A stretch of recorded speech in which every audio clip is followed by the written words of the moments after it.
ইরানে যুক্তরাষ্ট্রের operation epic Fury আর ইসরায়েলের অপারেশন রোয়ারিং লায়ন শুরু করে ২৮ ফেব্রুয়ারি। এসব অভিযানের মূল লক্ষ্য ছিল খুব পরিষ্কার, ইরানের রেজিম চেঞ্জ বা ক্ষমতার পালাবদল।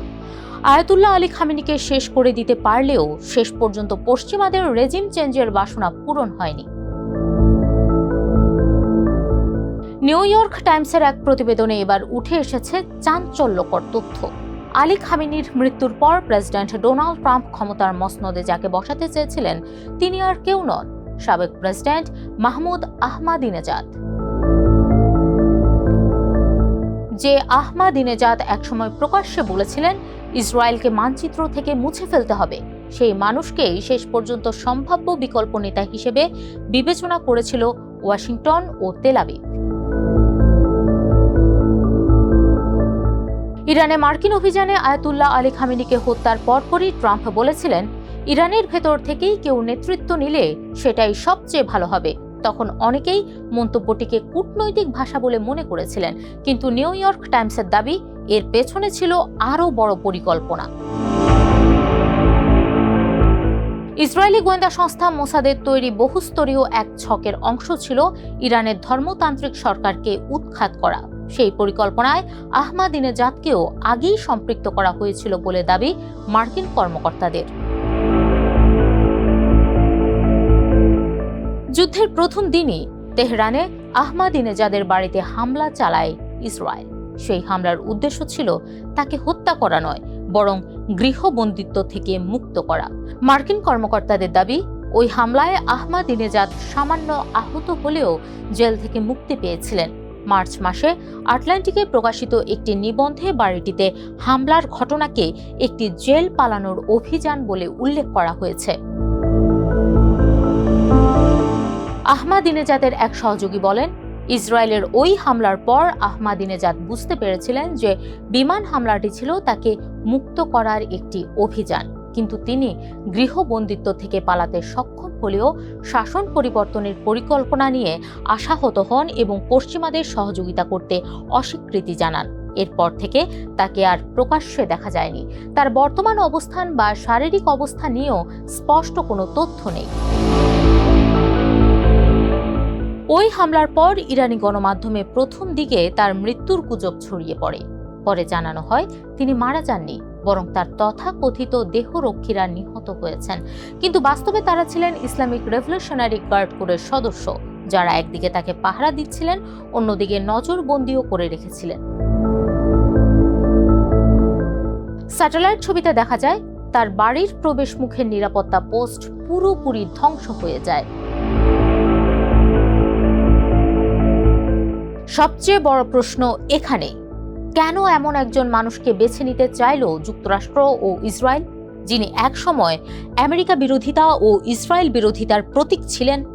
২০০৫ থেকে ২০১৩ সাল পর্যন্ত প্রেসিডেন্ট থাকাকালে আহমাদিনেজাদ ছিলেন ইরানের সবচেয়ে কট্টর নেতাদের একজন। তিনি পারমাণবিক কর্মসূচির জোরালো সমর্থক ছিলেন, পশ্চিমা বিশ্বের কড়া সমালোচক ছিলেন এবং অভ্যন্তরীণ বিরোধীদের ওপর কঠোর দমন-পীড়ন চালিয়েছিলেন। হলোকস্ট অস্বীকার করা থেকে শুরু করে সমকামীদের অস্তিত্ব অস্বীকার, নানা বিতর্কিত মন্তব্যের জন্য বিশ্বজুড়ে সমালোচিত হন তিনি। কিন্তু ক্ষমতা ছাড়ার পর ধীরে ধীরে ইরানের ধর্মীয় নেতৃত্বের সঙ্গে তার দূরত্ব বাড়তে থাকে। তিনি প্রকাশ্যে দুর্নীতি ও অদক্ষতার অভিযোগ তুলতে শুরু করেন। ২০১৭, ২০২১ ও ২০২৪ তিনবার প্রেসিডেন্ট নির্বাচনে অংশ নিতে চাইলেও ইরানের গার্ডিয়ান কাউন্সিল তাকে অযোগ্য ঘোষণা করে। তার সহযোগীদের গ্রেফতার করা হয়, তার চলাফেরাও সীমিত করে ফেলে সরকার। ওয়াশিংটনের একাংশ তখন মনে করতে শুরু করে শাসক গোষ্ঠীর সঙ্গে দ্বন্দ্বে জড়ানো আহমাদিনেজাদ হয়তো ভবিষ্যতে কাজে লাগতে পারে। নিউ ইয়র্ক টাইমসের প্রতিবেদনে আরও উঠে এসেছে, ট্রাম্প প্রশাসন তখন ভেনেজুয়েলার অভিজ্ঞতা থেকে অনুপ্রাণিত ছিল। ভেনেজুয়েলার প্রেসিডেন্ট নিকোলাস মাদুরোকে ক্ষমতাচ্যুত করার পর সেখানে অন্তর্বর্তী নেতৃত্বের সঙ্গে কাজ করার অভিজ্ঞতাকে অন্যত্র প্রয়োগ করতে চেয়েছিলেন ট্রাম্প। তার এক সহযোগী বলেন, আমেরিকানরা বিশ্বাস করত যে আহমাদিনেজাদ দেশটিকে নেতৃত্ব দিতে পারবেন এবং ইরানের রাজনৈতিক, সামাজিক ও সামরিক পরিস্থিতি সামাল দেওয়ার ক্ষমতা তার রয়েছে। আহমাদিনেজাদকে ঘিরে দীর্ঘদিন ধরেই নানা গুঞ্জন ছিল। 2019 সালে নিউ ইয়র্ক টাইমসকে দেওয়া সাক্ষাৎকারে তিনি ট্রাম্পের প্রশংসা করে বলেছিলেন, মিস্টার ট্রাম্প একজন কর্মমুখী মানুষ, তিনি ব্যবসায়ী, তাই লাভ ক্ষতির হিসাব করতে পারেন। তার ঘনিষ্ঠদের বিরুদ্ধে পশ্চিমা গোয়েন্দা সংস্থার সঙ্গে যোগাযোগের অভিযোগও উঠেছিল। সাবেক চিফ অফ স্টাফ ইসফান্দিয়ার রহিম মাসাইয়ের বিরুদ্ধে ব্রিটিশ ও ইসরায়েলি গোয়েন্দা সংস্থার সঙ্গে সম্পর্ক থাকার অভিযোগ পর্যন্ত আনা হয়।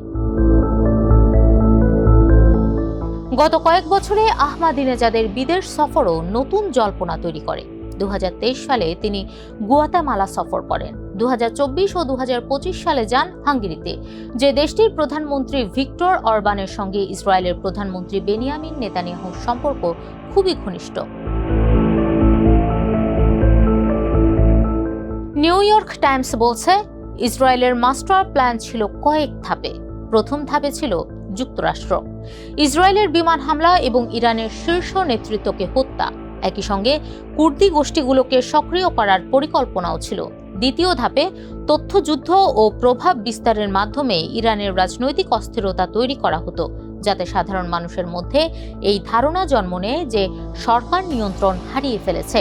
তৃতীয় ধাপে অবকাঠামোগত বিপর্যয় ও রাজনৈতিক চাপের মুখে সরকার ভেঙে পড়বে, আর তখন প্রতিষ্ঠা করা হবে তথাকথিত বিকল্প সরকার। বাস্তবে যুক্তরাষ্ট্রের পরিকল্পনার বড় অংশই বিফলে গেছে। খামেনি প্রাণ হারালেও ইরানের রেজিম চেঞ্জ তো হয়নি, তার উপর রাষ্ট্র ব্যবস্থা তিল পরিমাণও হেলে পড়েনি।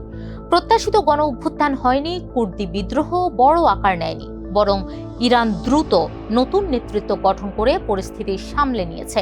শত্রুর মোকাবেলায় অকুতোভয় চিত্তে লড়ে যাচ্ছে শেয়ানে শেয়ানে।